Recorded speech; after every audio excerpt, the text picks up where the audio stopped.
What's up with it? August here. This video is trail related, okay? What it's about will become self-evident as I continue on. Yesterday, I got some mail from Yahoo pretty much telling me that I had a new comment on one of my YouTube videos, okay? Now, the comment was under the video marked safety and security, okay? And so when I went in through it, and I get that all the time, as I'm going through checking everything, it'll be like, new subscriber, or you got this, or you got another comment. So I typed on a comment, and basically there was a hiker that said that she brought to my attention, she's a subscriber, she brought to my attention about an incident / murder that happened on the AT in Virginia. And she brought it to my attention, and she wanted to know what I do an update to my safety and security video given the recent current events. What I did was I looked at it, I actually Googled it, seen what was up, and basically to paraphrase, there was an incident in South Carolina, in South Virginia, okay? And basically it came down to a 43-year-old hiker stabbed a couple, attacked a couple, all right? The girl is still in the hospital. The guy died. Okay.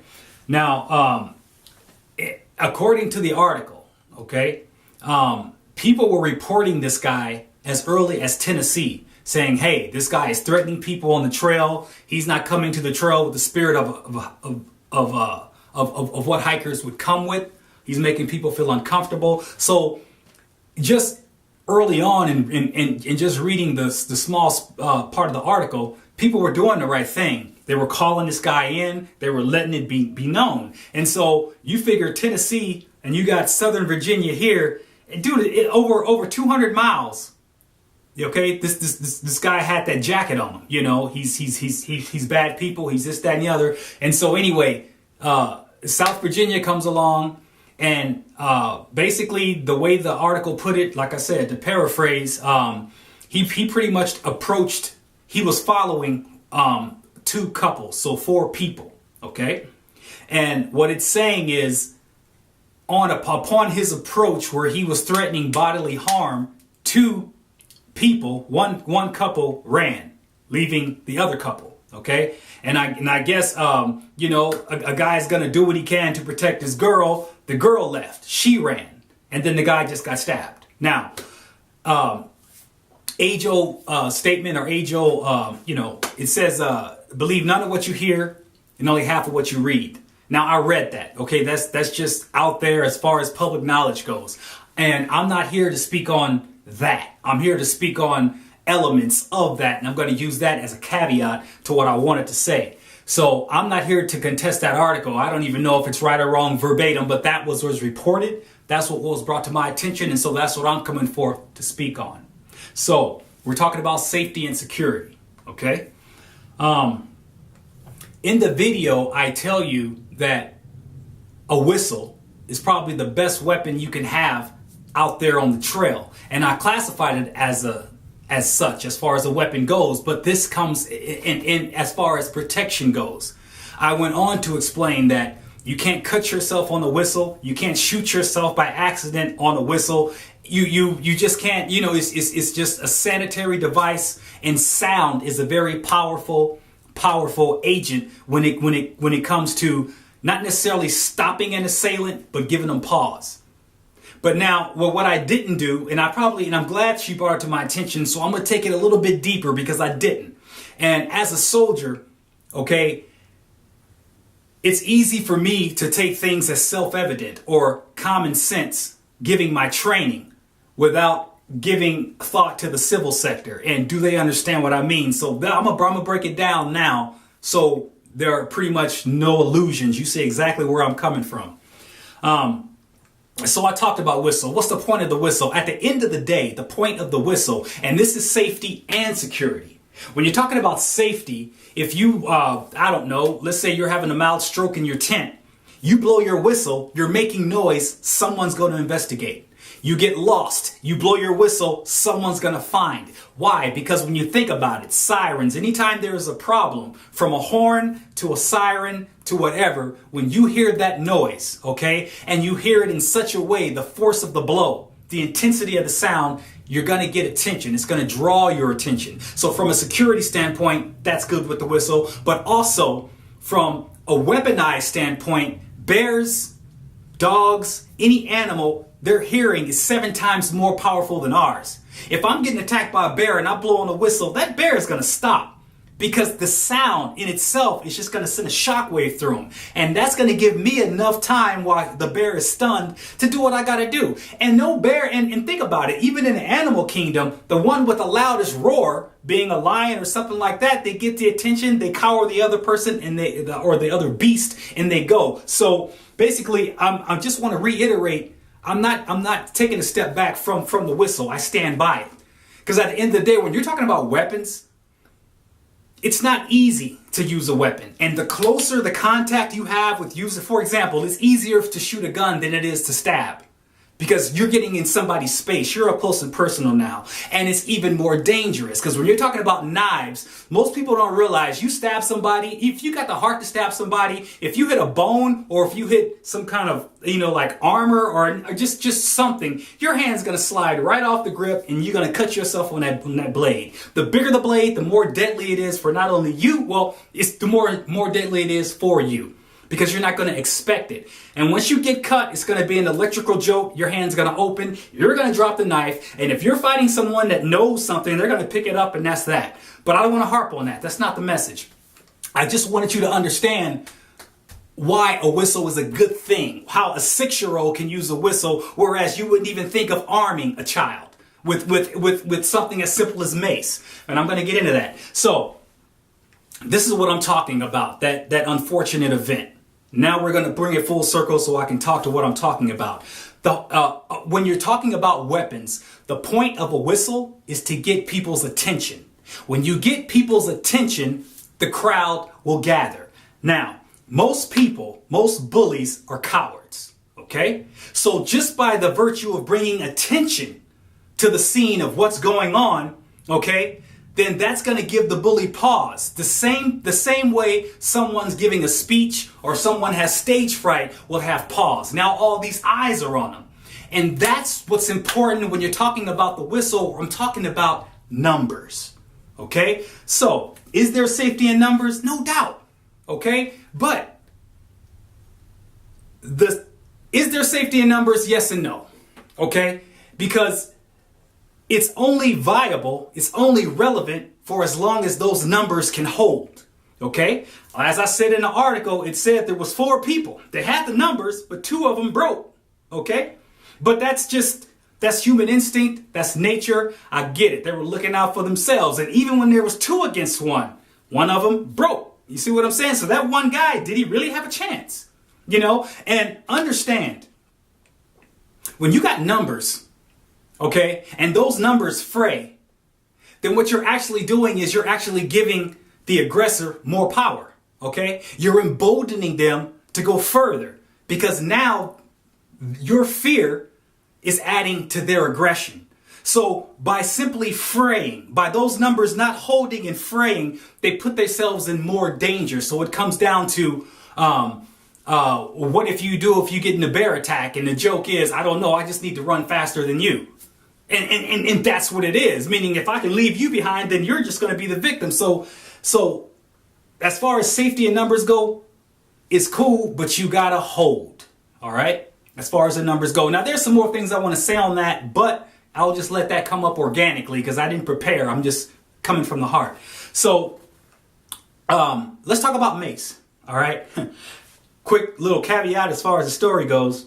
I was in Hawaii and in there, prostitute's not legal, but it's open and it's out there, okay? So I was standing in front of 7-Eleven And this woman of the night, you know, obviously she was dressed to the T's. It was two of them. She was just walking past 7-Eleven, and I guess this guy was drunk, had too much to drink. There was like 3 frat boy types, you know, and they were just, you know, catcalling, doing all these things. And you know, the girl held herself with poise. She wasn't even tripping. He was well more than arm's distance away. She just kept walking, and then this guy broke off. One of them broke off, and he just started talking, you know, and she can tell without even turning around his proximity because the sound was coming closer, all right? So everybody's like, I wonder what's going to happen here. Before she turned around, she just started digging in her purse, all right? And as she turned, she straightened up her arm and just sprayed the guy with mace. I'm talking everybody behind her hit the ground. Well, there was a visceral reaction, obviously, but she got that dude.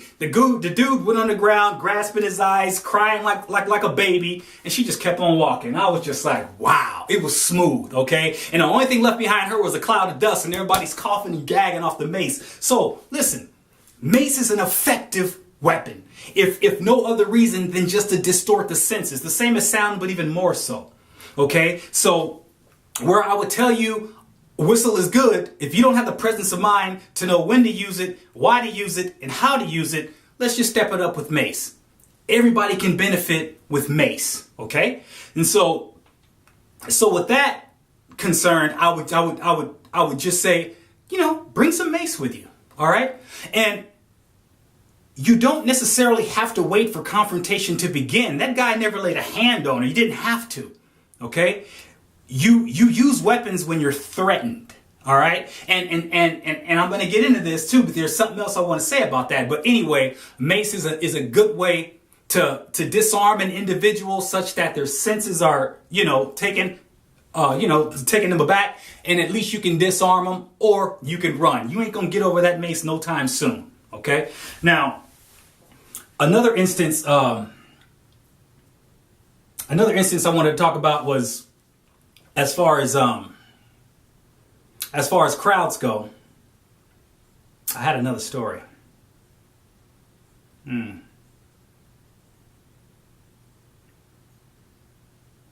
Just let me think. Well, let me just say this. When you're talking about numbers, what would you do in that situation? Perfect. So this is what I would say. They did everything right in the sense that they reported it. But you got to take that one step forward in the hiking community. Because let's face it, okay, the outdoors is dangerous. The trail can be a deep, dark, cold place. All right. And every incident that happens on that trail is not being reported. The only thing we hear about are the murders. OK, you don't hear about the scrimmages. Most people just compartmentalize that, take it with them and either get off the trail and take it home. But I'm going to tell you, man, those woods got secrets. OK, period. All right. So it's not that I want to scare you, but you'd be better to go to the trail to do a through hike, being in the woods with a healthy dose of fear and trepidation than you would with a carefree attitude like, hey, nature, pixie dust, let's just go have fun, because it's a cruel world. It's a cruel world out there. And you're going to find out real quick if you're not on your P's and Q's, if you're not guarding yourself. Okay. Now, the guy was 43 years old, according to the article, the dude that did the stabbing. And so think about the times, okay? People are having hard times out here. And so it's easy to be temporarily homeless and just go off in the woods and do things. But he was seasoned, okay? This is a guy that left a life, 43. He's not a snot-nosed kid. He left a life to come out there. So what I'm trying to say is that it's attracting a lot more people. And the average age is about 40, all right? So I can understand how it can be very unnerving coming up against a person coming up against an elder, someone that got more years than you. They didn't give the age of the hikers themselves, all right? But I just want to keep that in mind too. You know, you can be intimidated just by a person's age with that life experience that's coming with them. Okay, now what you could have done. She did the reporting, that's good. But what I would have done is, if I know there is a known threat on the trail, all right, and the guy's coming up on me, the first thing I'm going to do, if I feel threatened, I'm going to leave. I'm going to pack up and I'm going to go. But where am I going to go? I'm going to go to more people. Why? Because by me gravitating to more people, I'm doing two things. I'm increasing our numbers and I'm getting the word out. Hey, watch this guy. Hey, this guy here, we got a problem. And what I would do is I'd say, listen, do you mind if I hike with you at least to the next town? Can we stick together until this threat passes? Okay. Now, I don't know if they did that, but according to the article, it said reports were on this person. So what those four people could have done, what they should have done was stay together and not fray. Number one. Okay. That's just important. Okay. Another thing is, yes, there's safety in numbers, but it's deeper than that. Number one, with the numbers, you have that intimidation, but also with numbers, you got witnesses. Okay? And that is so important. Why is witnesses important? My older stepbrother got into a confrontation with someone that just straight came at him. Okay? And basically, this guy the girl was asking for help. He was there. He just happened to get off the bus. He went to help the girl amid witnesses now. He went to help the girl and then the guy turned on him. It just so happens my stepbrother is named Dennis. Love you. He used martial arts, okay? And he not only took the guy down, he took him down. Because you got to understand, martial arts is brutal, okay? So when you're going through techniques with all that adrenaline, you're not coming in practice mode where you pulling your punches or you're not going the full spectrum as far as the turn. But anyway, the guy got broken up, okay? He came out fine, but at the end of the day, you got to think about the legal system. The legal system, okay, punishes the victor, all right? Not the victim. What do you mean? The guy was aggressive. He was 30 pounds bigger. He even had a criminal record. But because he's laying on the ground with broken bones, my cousin, my stepbrother, Dennis, he's in court facing charges of involuntary manslaughter because the guy, had injuries. And now California, the guy, the victim, the dude, the aggressor, he's trying to sue. Like, well, who's going to pay my medical bills and this, that, and the other? And had it not been from the statements, first of all, Dennis, he still had to do some time. They had him in county while they're trying to figure out what's going on. Obviously, he's a person of color. No one's going to give him the benefit of the doubt. But had it not been for the witnesses with these statements, he'd probably still be in jail.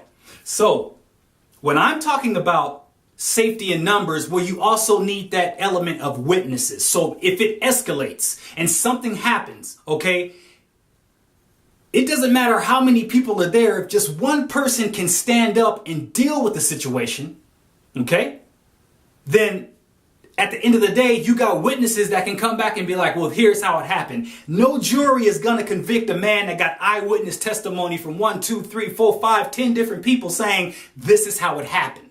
All right, because let's face it. Yes, there is safety in numbers, but only if fear, okay, doesn't stop anyone in them numbers from acting. You see what I'm saying? Because basically, if you got 1,000 people, got another story, and this is what I want to tell you about that I ultimately forgot, but check this out. I come from a bad place, okay? Gang fight. My brother was in the same gang. We all came. We were like 13 deep, okay?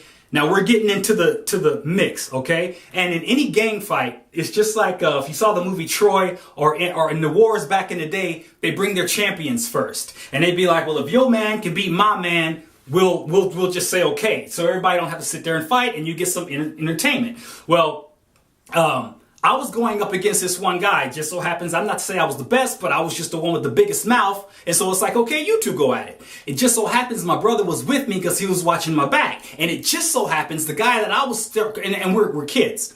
I thought was what? Maybe 12.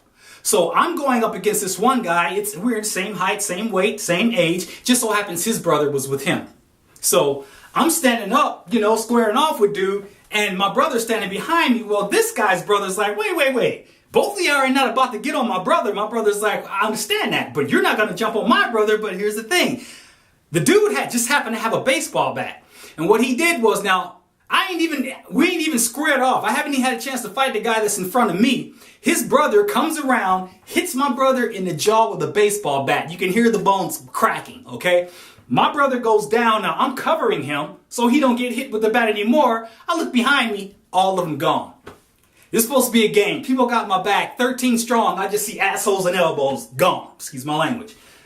And at that point, I wised up. Well, how it ended is not important. I came out okay. My brother had to get his jaw wired. Just so happens, this was in a community, ghetto, however you want to put it, and lights started coming on. They were like, hey, get away, da da da da. And I'll tell you something else. The guy's brother, it just so happens when he hit my brother, he got scared. The shock hit him when he realized, damn, I just hit somebody in the head with a baseball bat. Is he dead? That kind of thing. So it gave him pause. And then everybody else, as far as the witnesses and adults, came in. And so I was able to carry my brother like you would carry a soldier out of battle, take him home, and he went to the hospital. But the point I'm trying to say is that the gang didn't mean nothing because they all ran. And me being young, that was a powerful lesson. Okay. And so coming forward, number one, I don't do gangs anymore because you just don't know. But number two, what I learned is it don't matter how deep you are. It don't matter how many people you got. If no one there is going to make a stand, then what's the point? You see what I'm saying? So as far as strength in numbers go, that's iffy. But you still got the witness factor. Okay. And that's something that you have to take into account. All right. So what I would have done, like I said before, simply, you have to, while you're reporting it in the community itself, you have to report it. But at the same time, you need to stick together. Okay. And so what happens is if you got a wave moving forward through the trail, this guy is not going to heckle 11 hikers. It's just not going to happen. All right. And at some point, he's just going to dial it down. And I've been in situations like that where, I don't know, a guy will be high. You don't know what's going on. You're camped out, and then you just get this guy coming in and doing things, just making all this noise. You don't know if they're high on anything. You don't know what kind of weapons they have. The only thing you can do is just knuckle up. You can just, everybody comes together and just bring a united front. All right. So I don't know. I think I as far as safety and security goes, what I want you to take away from this video is simple. Number one, bring the whistle. Okay. It's very effective, more so for animals. But it's still effective from a human element because you're calling people to your attention. And even if you don't believe in the whistle as a weapon, that's fine. Use it for security reasons. Safety reasons. If something happens to you and you need help, you blow that whistle, somebody hears it, they're going to come. Okay? Number two, mace. Mace is very effective because at the same time, check this out, with safety in numbers, even if you're not armed, even if you don't have mace, even if you don't have a weapon, anything, somebody in that group does. I guarantee you there's going to be somebody with mace at the bottom of their bag, somebody with something that you need. And that's another reason why you come together, because you're pooling resources as well as support. Okay. So again, as far as that goes, and as far as, with the group as well, you got distractions. You know why? This guy's talking, somebody can just straight mace him, somebody can come behind him. So just understand, you don't have to have all the answers. You don't have to know all the rules. You don't even have to have all your gear. When you come to the AT, people come with extras. All right. And if the only thing you need is moral support, then be the one out there to actually bring everybody together, because the person that's giving the warning is the most important person there. If I'm coming to you and I'm saying, hey, there's danger, you got the undivided attention of everybody. And when you're saying, here's the deal, ... and you're pointing it out. You see what I'm saying? Now you just become the most important person there, And now you can, so it's not like if you think you're in harm, if you think you're in danger, you're going to be the one that's going to be the most protected because you got information that everybody else needs. You got intelligence that no one else knows about. So naturally, they're going to hold you close until they figure out what's going on. So I'm not trying to bash anybody. I'm not saying they did anything wrong, but that was just human nature. People afraid and they ran. And I'm not even saying the system failed. Nowadays you can get cell phone coverage, but just because you can dial 911 don't mean the cops are going to come up into some dark woods, not even knowing where you're going, can't even read a stripe, it's not going to happen. So you can report it. That's fine. But what you want to do is get with the trail community. Find someone. Don't go walking off alone. If you know there's a threat, ask, hey, can I hike with you until this threat passes? And I'm going to tell you one more thing. And I've actually done this. if someone tells you that there is a troublemaker on the trail, find out where they are. If they're behind you, then go forward. You can leave it behind. But if there's a troublemaker ahead of you or within your midst, get off the trail. Take a 0 day. Let the danger pass. Okay? Either if you can't outrun it, then let it go beyond you. And if it's behind you, make a mental note. Okay, this is behind me. Get an accurate measure, maybe a day or two behind you, so you can keep going forward. Okay, so that's another thing too. Don't take news lightly. All right, and I don't recommend you hike in the air where there's threat, and in the air where there's danger. I wouldn't recommend that as well. So with the couples, I probably would have got off the trail. I probably would have actually got more people together. I mean, there's a lot of what ifs. We can say this all day long, but I'd like to think that I said something in this video dealing with safety and security that I didn't say in the other one. All right, and I covered all the points. Yeah, I think that's it. And I didn't catch the person's name that did the comment. You know, I'm for you. My job is to do my part in enriching the trail experience as well as bringing information to the table. So if anybody else has a comment or if they say something that's noteworthy, and not to say that it has to matter, but in this case, obviously you're talking about a murder, then let me know. Put it in my feed. I'm going to get the information and I can come forward and, you know, dispense on what I know. So I hope I was able to address that. But more importantly, I hope I was able to give you something you didn't have before. Add a couple of more arrows to your quill. So when you get in a problem, you got more backup. You got more things you can draw off of. August out here. By the way, yeah, I am going out in 2020 through hike. And honestly, I told the person, I actually responded back and I'm like, yeah, I'll cover that video. I'll cover more on safety security as I get closer and closer to the trail. But that was before I read the article and saw how serious it was. And I figured, well, you know what? It's my responsibility. This is deep. Let me go ahead and just go ahead and cover this now. Okay. So for the record, yes, I'm still coming out since it's trail related. I will be out there soon. And if there's anything else that I can help you out with as far as bring to the table, then I'll come back with another video. And I do plan on doing videos closer around January because I'm going in March. So around January, I'm going to be giving you, heads up on gear, things like that as it comes closer. But right now, today's date is what? May 17th. Okay, so I've said enough out here. Thank you.